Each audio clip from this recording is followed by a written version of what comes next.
Flamurtari ka fituar edhe ndeshjen e dytë në finale në basketbol për femra ndaj Partizanit, duke qenë tashmë vetëm një fitore larg titullit kampion. Ndeshjen e parë në Vlorë, Flamurtari e fitoi me një diferencë të thellë prej 32 pikësh, ndërsa të mërkurën në Tiranë triumfoi me rezultatin 63-58 në një përballje shumë të luftuar. Tashmë të martën do të luhet takimi i tretë në Vlorë. Shefja e klubit shumë sportësh të Flamurtarit Elona Hasanaj thekson se fitoria në ndeshjen e dytë ishte shumë e rëndësishme dhe u arrit pas një rivaliteti të fortë, ndërsa tashmë skuadra e vlonjatëve duhet të realizojë objektivin e ndeshjes së radhës.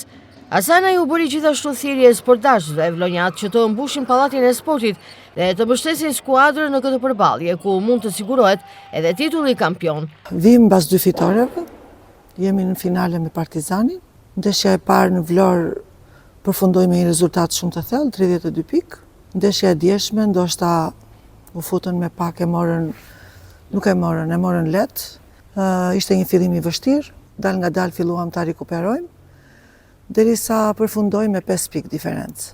Kemi përballë Partizanin, një ekip që gradualisht që nga muaji i shkurt dhe në vazhdim është ngritur. Kemi përballë një Partizan që ka në gjirin e tij lojtare shumë mira. Kemi përballë një Partizan që duhet ta vlerësojmë për ndeshjen e tretë. Nuk është ndeshje që të themi do futemi dhe kjo ndeshje është e jona, patjetër që e kemi në mendësi këtë gjë.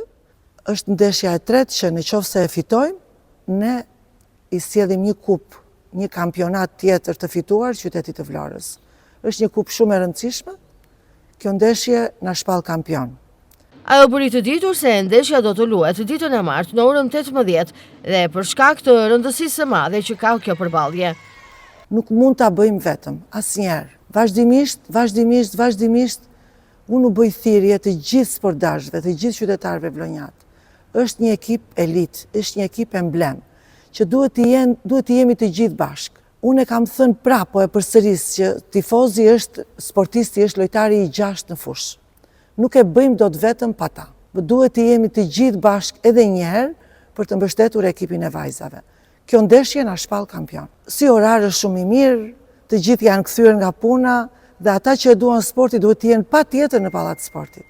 Flamurtari udhëheq me 2 fitore ndaj Partizanit dhe një tjetër sukses do ta shpall kampion në takimin që do të zhvillohet ditën e martë më 5 maj në orën 18 në pallatin e sportit Flamurtari.